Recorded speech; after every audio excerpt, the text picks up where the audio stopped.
Hello again, everybody. This is Dan Clouser, and welcome back to the Journey My Mother's Son podcast. Today I'm joined with Renee Schyjer. Renee, thanks for joining me today.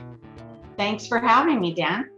So Renee is the wife of rock star Freddy Moore, and we're really going to talk about her journey with Freddy as he battled Alzheimer's and is now in a facility, a memory facility, and just kind of talking about that caretaker role and what it was like. But before we get into that, tell me a little bit about, how did you and Freddy first meet? Well, it was a great story because I met him when I was really young. He was actually my sister's girlfriend was a friend of his. My sister went to Fairfax High School, which is a local high school here in Los Angeles, and she met Demi, and Demi said, "There's this great band, you got to go see it." And my sister and Demi are like 6 years older than me. So they started going seeing the band, and the Cats was called the name of the band. And I wanted to go, even though I was only 13. So they started sneaking me in to see the band. And so I would sneak in the back door and stuff. And they would sneak me in and I would get to see the band. And the band was incredible. And then I was just really good friends with them and Demi and Freddy. And I just started hanging out with them. And so he taught me how to play guitar. We just realized we had a lot in common. It was nothing like that. We were just really good friends. And then when Demi got famous or something, she dumped him. And I said to him, I was still hanging out with him. We were friends and he was devastated. And I just said, well, we'll just write about it and talk about it. And I was just being a good friend to him. And then eventually he, like 2 years later, he said, well, what am I going to do? Should I start dating? And I was like, okay, so go ahead. And then he started dating some girl who was just like Demi. And I was like, why are you dating someone just like her? You should be dating someone like me. And he's like, I didn't know that was an option. So, so basically I got to be with my best friend. And that was the best thing that ever happened to me, and him too, I think. That's cool. And yeah. How long have you guys been together? Oh my goodness. I started dating him when I was like 17 or 18. I am now 55. So it's been quite a long time, 30 something years. So and he's a little bit older than me. I mean, he's 17 years older than me. But he was very young at heart and I was mature for my age. So it just worked out really well. We just got along great. Yeah. That's cool. That's very cool. So what was it, being the wife of a rock star? Well, the thing is, he's a great songwriter, and I know I'm biased, but I think he's an incredible songwriter. And the book is called It's Not a Rumour because that's the name of one of his songs. And so, it's interesting. He always wrote songs, he always played music, but after the 80s came, it was kind of getting all synthesizers and stuff like that. And it wasn't really his kind of music anymore. So he stopped playing for a long time. Right. And then one year at Thanksgiving, like in 2005 or something, I said, why don't you bring your guitar and play it at Thanksgiving, at my family's Thanksgiving. And then he really liked it. It was like he'd been out of it for a really long time and didn't have that much success. I mean, unfortunately, those songs of his are like his babies. And when the record companies were coming after him, they wanted 90% of everything. And he wasn't going to give up those rights. So he never made it big. He has a couple of EPs, a couple of albums, small albums, you know, like not real big ones. And he didn't have a huge amount of success, but it was great. I mean, it was just great. When I was seeing the band, it was the best time of our lives, you know, I mean, just for me anyway. And everybody I talked to too, that was in that time. But so he's just always been kind of a rocker and very creative, wordsmith and intelligent person and intellectual and stuff. So I think that always stayed with him, even though he wasn't a rock star, you know, with a ton of fame. Right. Right. Yeah. And I think that's one of the things. And, you know, when you think about, you know, real creatives, it's difficult to give up that, you know, quote unquote ownership of their art. Right. And, you know, I think that's why today you see a lot of, and thankfully now today, because of the internet and a lot of things that are going on now, it's much easier for independent artists to actually make a living and become big without having a huge label behind them. And Right. I know anytime you talk to any of them about that, you know, being able to have that control of their art is a big deal. And it's worth them, you know, potentially costing them millions of dollars to Yeah. keep control of their art. So, you know, it's interesting that, you know, when he didn't really have a, you know, the same type of independent avenues, that he still wanted to hang on to that ownership of his art, that he was willing to give up, you know, And potential I mean, fame in and every one fortune. of those, yeah, and in every one of those articles that you read in all the music magazines and that whole scene at the time, they were, I mean, it was like they were the most popular band at that time. Oingo Boingo was opening for them. I mean, the Motels, the Pretenders, I mean, it was like huge amounts of huge bands. We couldn't believe it. But they all got the deal, and he would never sign that contract to get that deal because, I mean, it's funny because we talk about it. It's like he's the most popular guy who never made it big, you know? So, but I don't know. That's why I thought when years and years later, once he started getting, losing his memory a little bit, I'm like, we have to preserve this story of all these, you know, of all this stuff that you lived and had all this success, even though it didn't amount to anything. We just got to preserve it. And that's why we wrote the book. So that was like, it's kind of like a preserving his legacy from that. So we used the names of the songs as each chapter name, because most of his songs were autobiographical. You know, he would write a song when he was really upset about something or when he wanted to express something. He just was able to put it in words, you know. And I always say, as Freddy Moore, he was like Superman on stage, just crazy, jumping off the rafters and the what are those giant stacks and everything, and jumping into the audience and all that stuff. But in real life, he was like Clark Kent, just this nerdy guy who just wanted to stay home and read books and be with me. So it's really cool. He is really cool guy. You know, I know I'm biased, but still, Yeah. I think his story is very cool. Yeah. And I think you see that with a lot of artists and entertainers, where there really is kind of an alter ego from, you know, when they're on stage to their personal life. And it's Yes. more common than a lot of people really think it is, for sure. And even comedians are super shy in person, but then on stage they're very outgoing, and it's interesting that that's the way they are. Yeah, it is very, very interesting. So, you know, you said earlier about, you know, how witty he was, how he's a wordsmith, you know, and you started seeing, um, you know, him starting to forget things, and that, you know, something was off.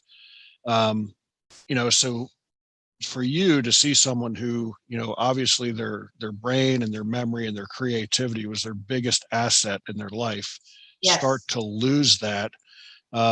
You know, you said it was a couple of years before he was actually diagnosed with Alzheimer's where you started seeing some things, where he'd forget some Right. small things.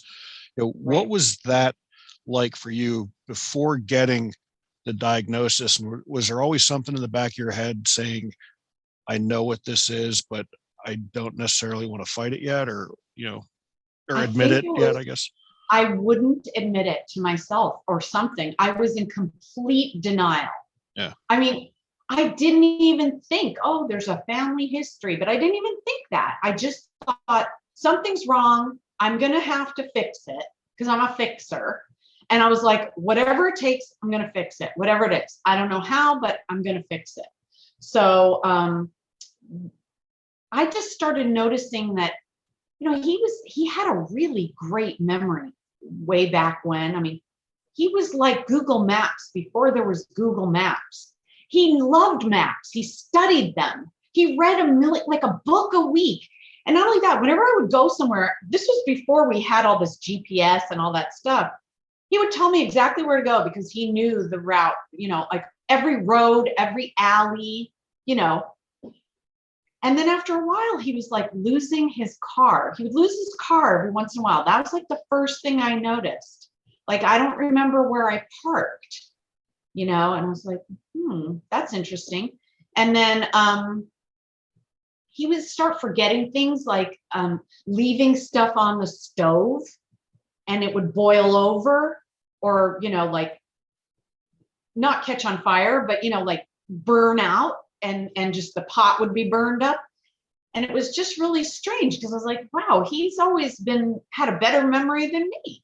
Right. So those are the things I started noticing at first, and forgetting the words on some of his songs, which was so weird, or forgetting the part, forgetting where we would practice together all the time, or he would practice with some of those guys that he was just playing with for fun.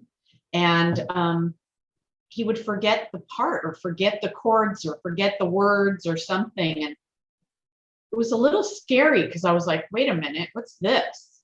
Right. And at first we started blaming it on NutraSweet. I don't know, like those fake sugar and aspartame. Yeah, those kind of things. He was like, that aspartame is really bad. Even cholesterol, he had high cholesterol. And he would say, maybe it's the cholesterol medicine, because they say sometimes cholesterol medication can mess with your brain or your memory. So, we thought it was something like that. But after a while, I started realizing, okay, you got to go to the neurologist. Something's not right. And he really fought me on it because he didn't want to go. I think maybe he knew something that I didn't know, or he could tell, and he just didn't want to go. But I finally made him go. And it was kind of shocking for me. I guess it was just a wake-up call, Right. Yeah. So, when you got that diagnosis, obviously world changing, I'm sure. What was, both your reaction and then what was his reaction to hearing the diagnosis as well? We both just cried a lot. I mean, even on the drive home. Okay, he lost his driver's license a little bit before we were, because he got into a car accident. So it was like he was starting to lose that being able to recognize things quickly. So anyway, I was driving, and I remember us driving home from that appointment with the neurologist, and just both of us just crying and sobbing and just like in shock. Like we were in shock, even though he's got this family history. I don't think we've thought about it. It's like, this wasn't going to happen to us, right? And people used to tell us all the time, I've never met anybody like you guys, how you guys are so much in love after so long and after so many years and just so connected. And then just to get this, we were just devastated, both of us. Yeah. And like I said, I can imagine, just for the simple fact that it did seem like his brain and his memory was his biggest asset, that had to have been incredibly difficult to deal with. So again, what was the year of the diagnosis? When was he officially diagnosed? He was officially diagnosed in 2014. Okay. So for 5. I'm sorry. So for 5 years then, from 2014 to 2019, you were the primary caregiver. Yes. Yes. Probably obviously with some other medical help, I'm sure. So what was that like? What were those 5 years like for you? Well, it was probably the toughest. Those were the toughest. I don't know. Now is the toughest too, because he's really declining. But in the beginning, I just was determined to make him better, in some way make him better. And our neurologist, thank goodness, was working with with a bunch of people at UCLA, which is really on the cutting edge of Alzheimer's.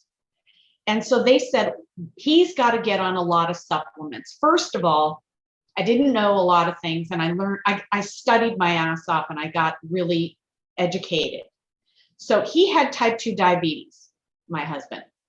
And they said 50% of people with type 2 diabetes are likely to get Alzheimer's because of something called insulin resistance. That's the way the glucose is not getting to your blood, which is not getting your brain to fire and do all that stuff.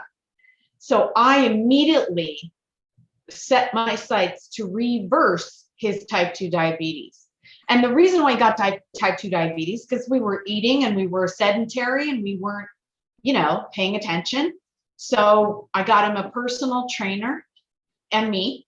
I got, he didn't have carbs or sugar touch his lips for years. I was a really strict taskmaster with this. But, he was a good patient too, because he wanted to fix it and he wanted to get healthy and he would have done anything. So, and he was on a ton of supplements. You know how they say that turmeric, curcumin. I did all this research on supplements, ashwagandha, fish oil, omega-3s, everything you could possibly imagine. He was taking spoonfuls of olive oil because they said it was good for your brain. And I did a lot of crazy stuff like that and tortured him, I feel like, but the good thing was he was getting better a little bit. I mean, I think it was a combination of a lot of things. Good sleep, melatonin, healthy body, healthy weight, healthy everything. And then I decided he's got to start writing this book. He's got to start telling this story, get these stories down. And he couldn't do it by himself because he was having a lot of trouble with the computer. So I found a co-writer through the LA Writers Group. They have a whole wealth of information there.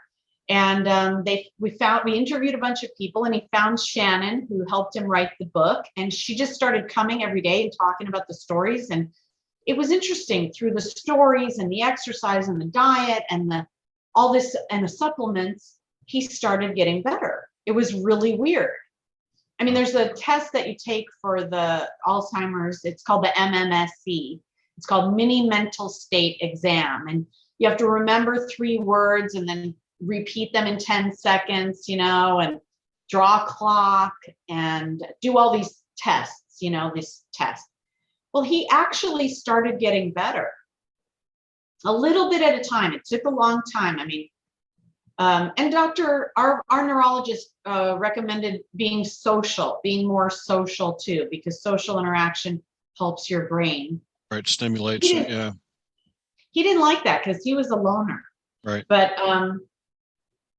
anyway, we worked on it. It was hard because I had to sleep with one eye open every night because he would get up and he would forget where the bathroom was.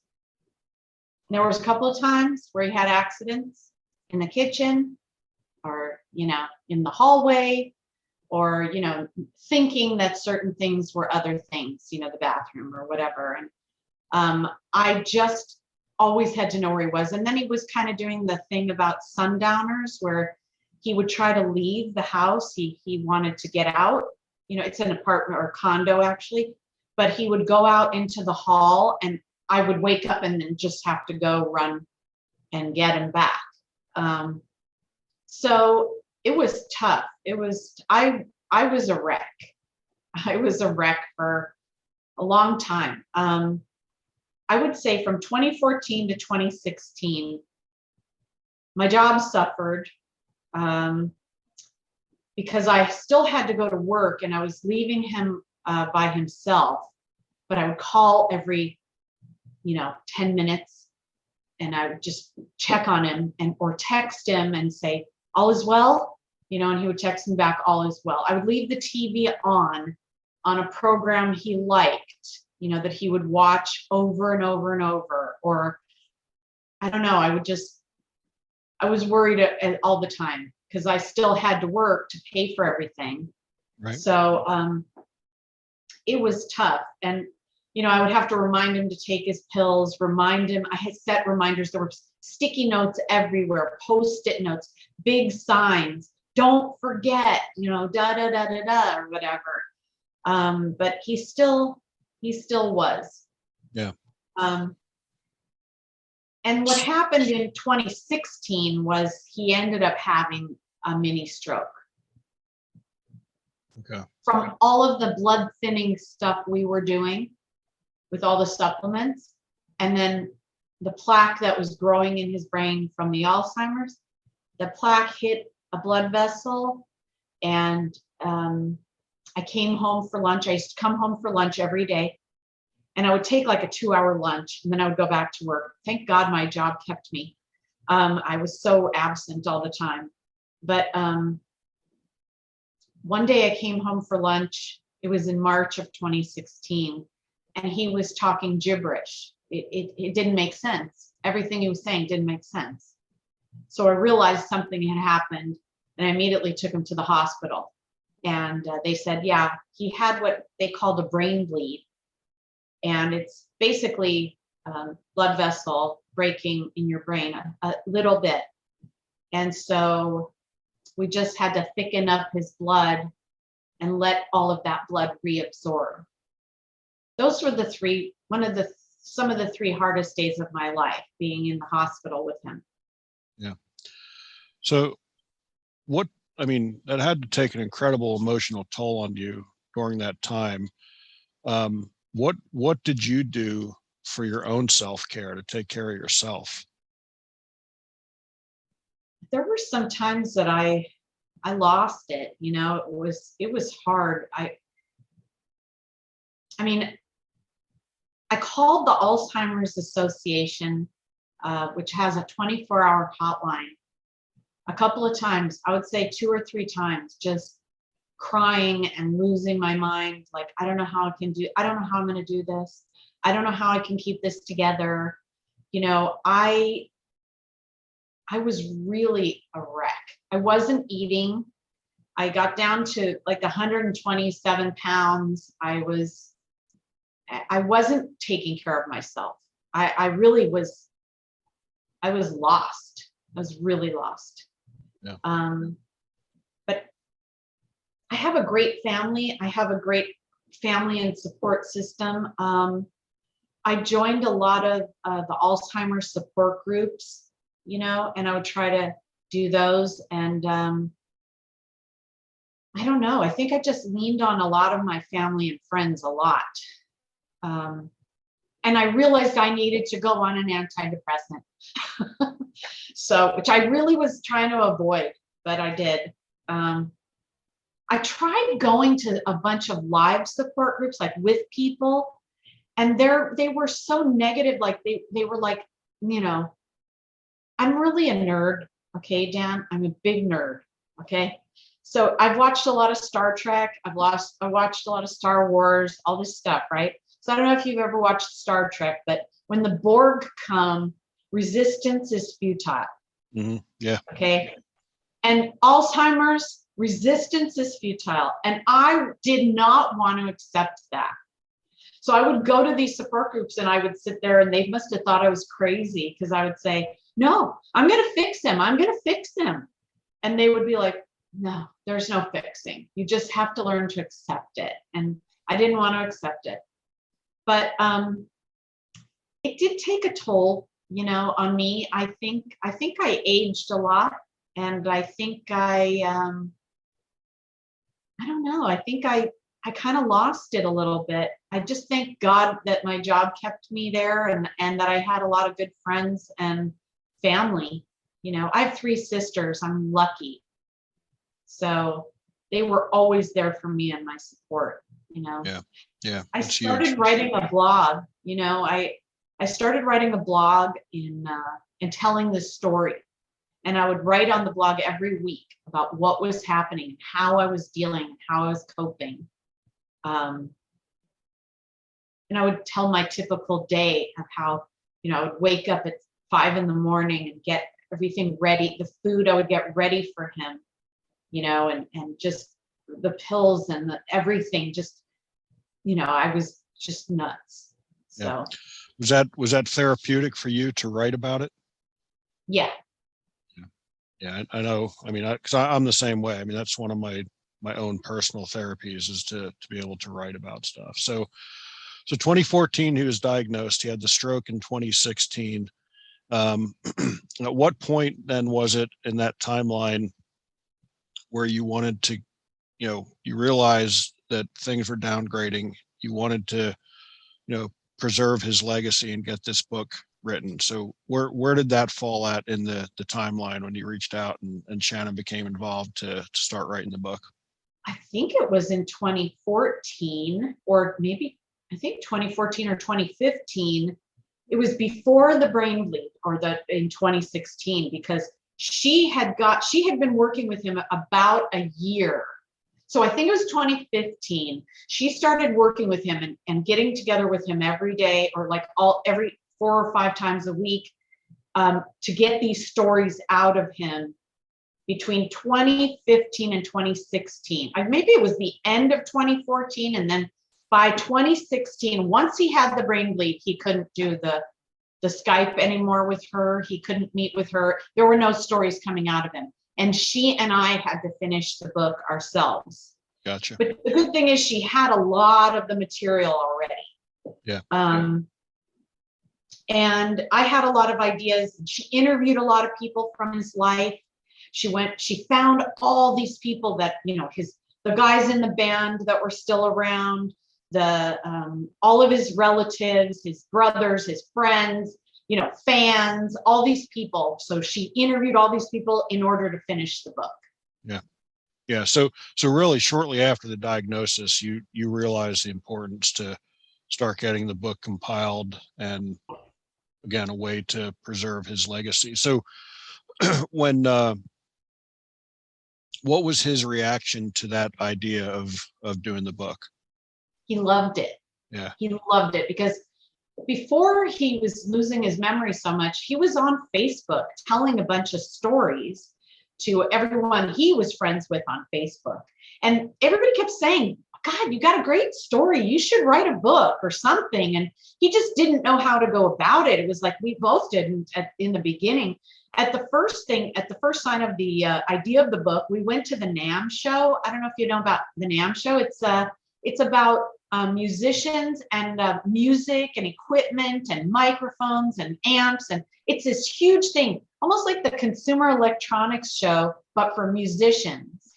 Right. And so we went and we saw a bunch of people there at these, like, they have these little kiosks of whatever they're promoting or they're trying to sell. And these guys were like, yeah, Freddie, you should write a book. You know, that'd be so cool. And so we were talking to them about maybe them doing the book, but they realized it was going to take too much time of having somebody sit with him and pull these stories out, you know?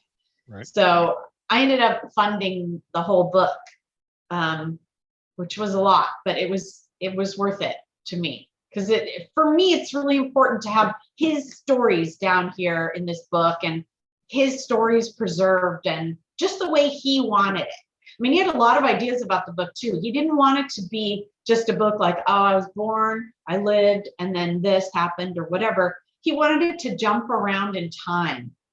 He read a ton of music biographies. I could show you the book collection. I mean, it's gigantic. And one of his favorite books was Neil Young's Waging Heavy Peace.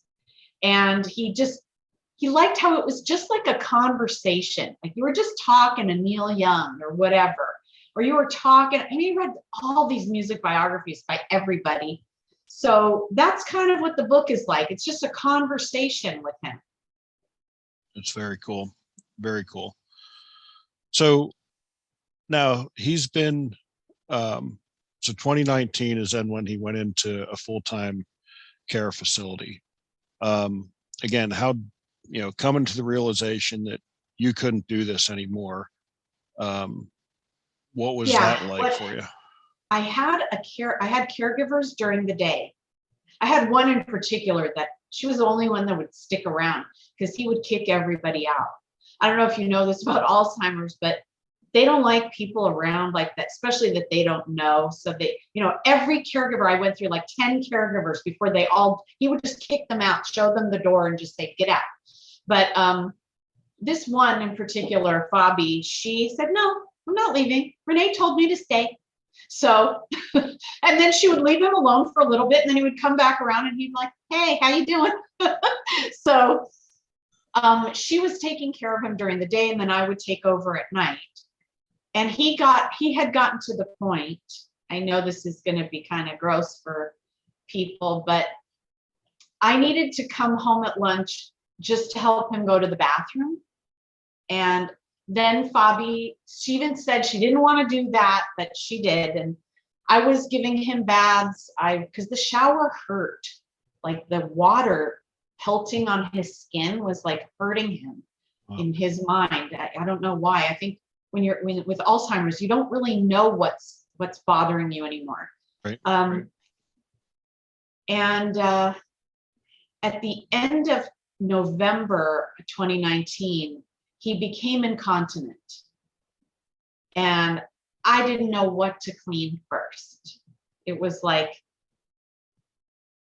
I wasn't going to do diapers. I didn't want to do that. I thought it was humiliating.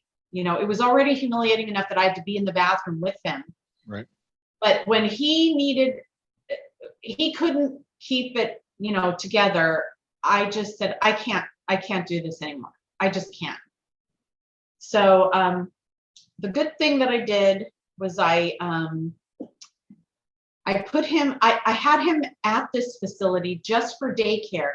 So he was getting used to it a lot. And it was very close to my house or our house. So I would go visit all the time. I would go with him, during the day. I would pick him up and drop him off and hang out. And they had a lot of music at this place. That's the reason why I liked it. And it was close. And so, they would go on field trips in the beginning, and they would do stuff, and he had people he was socializing. I'd bring his guitar and we played there, and he would play guitar there. So he was kind of used to it. So when I dropped him off, that time that he was moving in, he just thought he was staying there for the day. But he didn't even realize, he was kind of in this way that he didn't even realize that he wasn't home. Right. So it was the hardest day of my life to put him in there. Yeah. But I say that now, but now it seems even harder because he can't walk anymore. And he's in a wheelchair. And that's killing me. Yeah. So every time I think it's the hardest thing I've ever done, it's even harder. Right. So right. I don't know, but yeah, so in 2019, I had to move him in. And that was my rule for myself, was when he becomes incontinent, I can't deal with it anymore. Right. And he was getting angry a little bit, when I would give him a bath or something. And, he's 5'11", and he was 160 pounds. So it was hard for me to try to deal with it. And when he would get angry or upset, Right. Right. How often? So not him. Right. Yeah. Yeah. How often do you see him now? So hard for me to go now that I don't see him very often. I go maybe every week or every 2 weeks because I'm a wreck when I leave. Yeah. It's also kind of like, and I don't mean to bum everybody out, but that place, it's like going to cuckoo's nest, it's people are eating tissues, and it's they're screaming or they're, and it's just really hard to be there. Yeah. So, and I just go and he knows me. He does know me, but he doesn't say much. He sleeps a lot. He's really thin and he's in the wheelchair now. And he needs help eating. He needs help with everything now. And it's just, it's a sad thing because he sure isn't this Freddy Moore anymore. Yeah. Yeah. And I mean, I can't even imagine, what it was like, for you to just see how he deteriorated over time from, and obviously the great relationship that you guys had, to see that, I can't even imagine, for myself, what that must be like for you. It's devastating. It's really devastating. And he's just, I call him Alzheimer's Freddy now because he's so far from what he was. Did you experience that with, anyone that you lost? Like I said, my grandfather did have Alzheimer's toward the end of his life, but I wasn't around him enough to, see it like on a day-to-day basis. And my sister-in-law just passed away a little while ago, and we were there at the very end and saw how she deteriorated. But again, not to the extent of what you're talking about. There were times where she would lose her balance. There was an instance where she forgot my name in the middle of a conversation because some of the cancer was spreading to her brain. But definitely nothing like, so for me and my wife to experience that for 19 days, to then try to correlate that for you experiencing that, from 2014 to 2019 on a daily basis, I can't even fathom what it was like for you. Not even It was close. really bad. Basically you're like being alone. It's almost like being alone for all those years. It's like you go to a restaurant, he's not really talking, he's kind of, messing with, it's almost like being with a 2-year-old or, a baby, because they can't really have a conversation, but, you have to watch out that they're not using the knife to eat soup. Right. It's just crazy. It's really, it's devastating. It is really devastating to lose your best friend and your partner. And then sometimes I get so mad, like, why did I have to love him so much? Right. Or why did we have to be so close? It's almost like when you say, I'm not going to get a pet because they're just going to die. Right. But then everybody tells me it's better to have loved and lost than better to not have loved at all. And I certainly wouldn't be this person at all if I hadn't had him in my life. Right. He was everything to me. So do you find yourself going back to pre-Alzheimer's Freddy and just reliving those memories and, Yeah, yeah. for sure. And I try to remember the really good stuff, like how creative he was. He was amazing. He we had our own language. He made up words for everything. He was he loved play on words. Okay. So like just the other day I was driving and I saw the word Corfu. Corfu is a place, I think it's in Turkey or something or wherever. And he used to call coffee Corfu. So he'd say, well, hey, would you make me a cup of Corfu? And then, like my sisters, instead of calling them sisters, he would call them the Yistodes. Hey, are you going to see the Yistodes this weekend? I still talk like this. Nobody else talks like this. But, it's really funny because he was so creative. And his songs are really fun to play on the guitar. And I don't really know how to play a lot of other songs, only those. Yeah. So it's just, I do try to, I'm proud of the book because I feel like people will really get to know what he was really like. Not like this person, this thing he is now, but the real Freddy Moore or the real person that he was is in this book. You know, all of his stories, you know, the good and the bad. Yeah. And what was that moment like for you? 'Cause the book came out in what, 2021, last year, right? Yes. Yeah. So once the project was finally completed, I mean, what was that like for you, you know, to actually, you know, get it and, you know, touch it and feel it and be like, you know, Huge, huge accomplishment. Huge, because we worked on this book so much. Oh my God, before we got it published, I tried self-publishing. That was a nightmare. Because we needed permission from everybody to mention their name or whatever.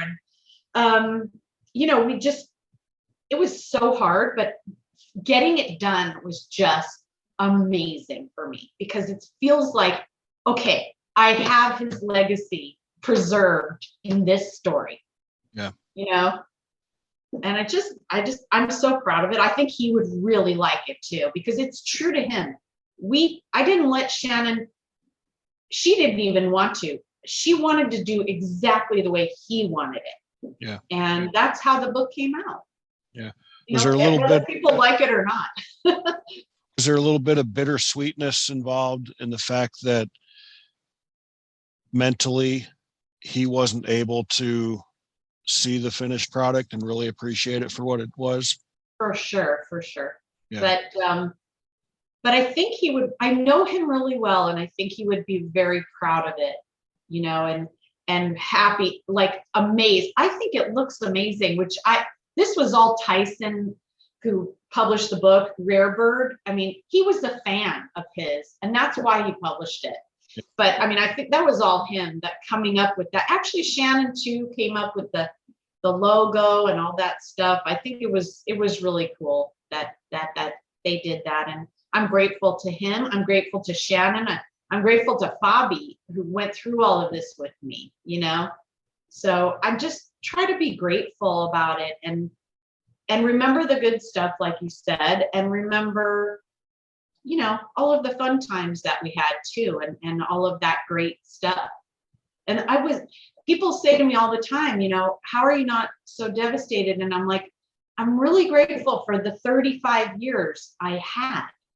yeah, Not a lot of people get to have that. I mean, I got to be with my soulmate for 35 years. I mean, that's pretty cool.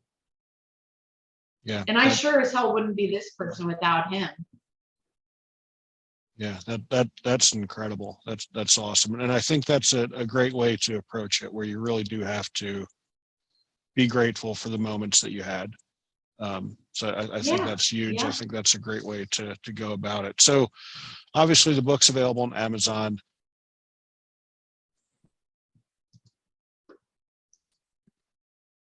Sorry about that. It's okay. I can edit that. That never happened before. Um, so I'll kind of start over. So obviously the book's available on Amazon. You have a website as well. Yes. Tell people how they can, you know, if someone's going through what you went through, can they reach out to you? And, you know, you mentioned how that support is. So yes. where can they get yes, I would love it. You know, where can they find Renee today? Okay, so it's not a rumor.com, and rumor is spelled Rumour. That's the wordsmith. And so you can buy the book on It's Not a Rumor. You can reach out to me. There's my blog on It's Not a Rumor.com. There's music links to some of his songs. And you can also buy the book on Rare Bird. And you can reach me through the website, or you can just email me. My name is kind of hard to spell, but it's rschyjer@gmail.com. And even on the website, though, we do have like Alzheimer's resources and ways of reaching out to me. And if you want to contact me, and my phone number is there, my email is there, and yeah, their whole story is on my blog too, as well as the book. But Yeah. it's just I was hoping I would love people to share their stories with me as well. You Yeah. know? I love that you make yourself so accessible to offer out your email and your phone number and all that sort of thing. Why do you find that it's important for you to make yourself available to people who are going through the same thing? Well, first of all, I want people to learn more about Alzheimer's and learn more about living with a loved one with Alzheimer's and experiencing this. I think we can have a shared experience. And if I can help in any way, I would love to. And they can also help me by sharing their stories with me. And, I think I get a lot out of it when I talk to people that have a shared experience. So that's why I want to share my story, and I want them to share their stories with me. I love that. I love that. So we're just about out of time, Renee. I really appreciate you, sharing the story and talking to people. I hope, my listeners get something out of this. And if there's somebody going through it, I hope they reach out to you and connect for sure.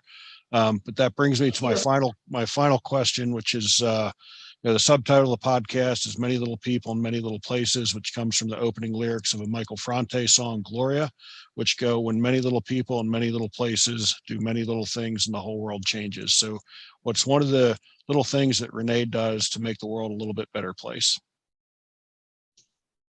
I try to talk a lot and share my experience with everybody. And hopefully we can connect over it. I think it's a good thing, especially now where there's so many people that don't talk anymore, just talk. So. Yeah, that's very true. I love that. I love that. So I really do appreciate taking the time. Folks out there listening, be sure to check out my other podcasts and blogs at journeyofmymotherson.com and hop on Amazon, pick up a copy of It's Not a Rumor. And also, while you're there, pick up a copy of my book, The Journey of My Mother's Son, Volume 1. Renee, thank you so much for taking the time. I really appreciate it. Thanks, Dan. It was really great talking to you.